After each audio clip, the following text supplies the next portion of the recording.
What's up guys, the Strong Boys 19 here, and this is going to be the next installment to the discography in Black Sabbath, and I'm going to be talking about the 12th studio album by this period from Sabbath's history, entitled Seventh Star. Seventh Star was released in 1986, and this is the follow-up to the very small, limited period of Black Sabbath's time with ex-Deep Purple vocalist Ian Gillan on the album that was Born Again, released 3 years prior to this album. After the release on Born Again, they went on tour to promote it. Bill Ward decided to leave the band entirely and that his heart was not in it anymore. He wasn't happy with the progression and the continuation of what the band went through, and again, like a few months ago, before he was recovering from his alcoholism, he went back to do that heavy drinking habit once again.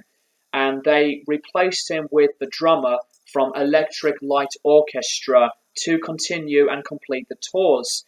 After the completion of the tours on Born Again, Gillan decided to leave Black Sabbath to reunite with Deep Purple. Throughout this period, Iommi went into a bit of a different mind than usual. He wanted to go into a solo material direction, and a lot of people were divided about this because Iommi had been writing some of the most iconic, intense, menacing, powerful, strong, and monumental metal music of all time in the history on Black Sabbath's repertoire. So, during this process, Iommi had been going through a cocaine habit, and another thing that had happened, that Geezer Butler decided to quit once again, which remains Tony Iommi as the only original member left. And this lineup is very, very changeable for the sound and style as well. This lineup consists on Tony Iommi, Dave Spitz on bass guitar, and Eric Singer on drums, and this is the first ever Black Sabbath album to have Jeff Nichols as the full-time keyboardist after his work with the guys since 1979. Glenn Hughes is now the next vocalist. Seventh Star was originally going to be a solo album, but according to the forced choice from Warner Brothers, they decided to have the Black Sabbath name on it because they thought to themselves that having the Black Sabbath name would sell very well because of the success Sabbath had got for a long time, and of course with Don Arden agreeing with the whole thing. But Glenn was not happy about that. Neither did Iommi, which is no surprise. This album consists on a very, very bluesy and a heavier, hard-rocking sound than the melodic, deeper, doom-style type of heavy metal sound. But this album did not give that much attention from the fans and critics. An improvement, in my mind, than Born Again, which is just my opinion. But Seventh Star is one of these Black Sabbath albums that deserves to get a better chance because it was that unfairly weakly reviewed.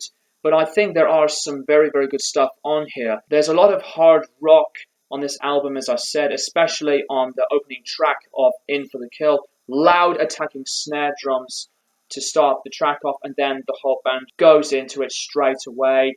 And this has a lot of oomph and very, very good catchy chugging riffs. And another really good song called Danger Zone, one of the energetic sounding tracks. And I think that this kind of sound, personally, in my eyes, fits this kind of mood Iommi wanted to go through. And with Glenn Hughes as the vocalist, Glenn's voice on this album is sublime. He's just one of the best vocalists of all time. He puts in a lot of melody and heart and soul into his vocal performances on a lot of these tracks. Some of the other tracks have a softer kind of touch, like on the commercial sounding track called No Stranger to Love, and there was the music video for it. but I really, really like that song.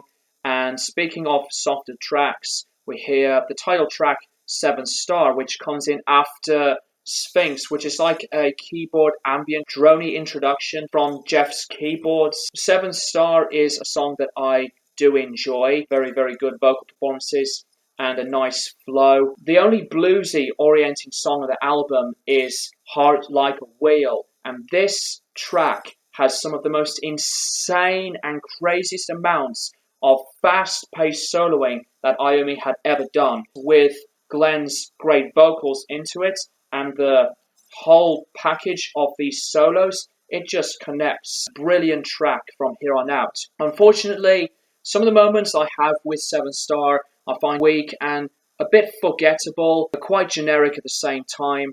Angry Heart being one of them. I wouldn't see this one as one of the tracks that has a better or an as good kind of a feel like some of the previous tracks. I think it just feels forced from the way that it was written, lack of progression. Another track called In Memory kind of finishes this album off on a little bit of an unusual note, but I do like this one. This one's passable. Unfortunately, Iommi had been going through a passing with his father, and the lyrics dealt with that, but Hughes really made it emotional on his voice, and a soft, clean guitar sound on this track finishes this on a sweet note. 7 Star is a record that I personally really enjoy, but as I said, it's not one of the albums that I see as one of the top best or one of the greater packages of material like the other Sabbath albums. With that being said, give this album a lot of chance and let me know what you think of 7 Star in the comments below. I'm going to give 7 Star by Black Sabbath featuring Tony Iommi, as the title suggests, a 7 out of 10. Thank you guys for watching, and I'll keep you guys posted for more videos in the near future.